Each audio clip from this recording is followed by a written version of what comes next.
Le parti Arema, Alliance pour la refondation du Mali, a organisé samedi dernier un grand meeting pour célébrer la reprise de Kidal par les FAMA, couplée à l'inauguration du rond-point de Tabakoro, désormais baptisé boulevard Assimi Goïta. Les précisions de Mohamed Sangari.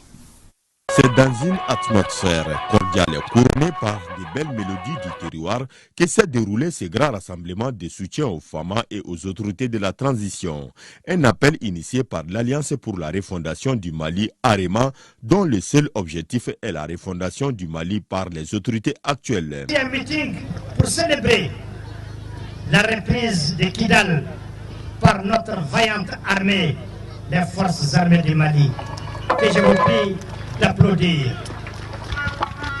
Aujourd'hui, nous avons démontré, le président Assimi Goïta et ses compagnons, avec notre armée, ont permis de démontrer qu'effectivement, les Maliens sont déterminés à sauver le Mali. Pour afficher leur engagement pour la refondation du pays, le parti Arema a inauguré le rond-point de Tabakoro qu'il a aménagé dans la commune 6 du district de Bamako.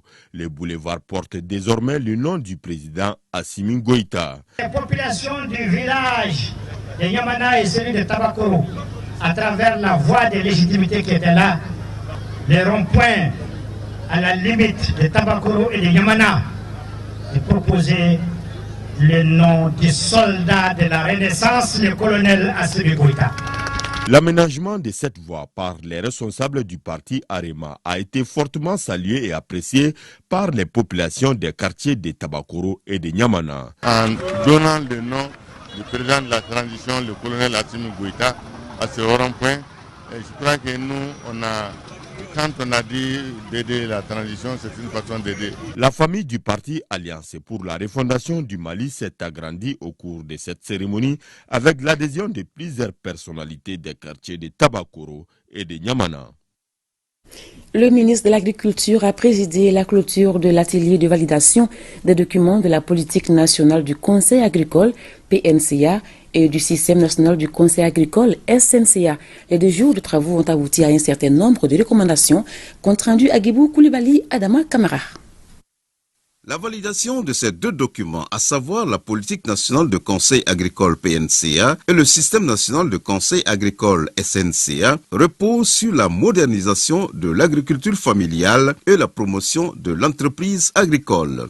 La mise en place d'un tel outil se veut une étape importante dans la modernisation de l'agriculture conformément au texte de la loi d'orientation agricole adoptée en 2006 par le gouvernement de la République du Mali. Ces documents précieux marquent la concrétisation des articles 114 et 115 de la loi d'orientation agricole, dont l'objectif est de garantir la souveraineté alimentaire et faire du secteur agricole le moteur de l'économie nationale en vue d'assurer un bien-être des populations. Pour parvenir à ces résultats, le département de l'agriculture a mis en place un comité de pilotage et organisé plusieurs activités avec l'appui technique et financier de la coopération allemande à travers la GIZ. Après la validation de ces 2 documents, la prochaine étape consistera à son adoption par le gouvernement et son appropriation par l'ensemble des acteurs concernés. Tenu à Caille d'un cadre de concertation sur le recouvrement des cotisations des collectivités territoriales. Le point avec Moriba Keita.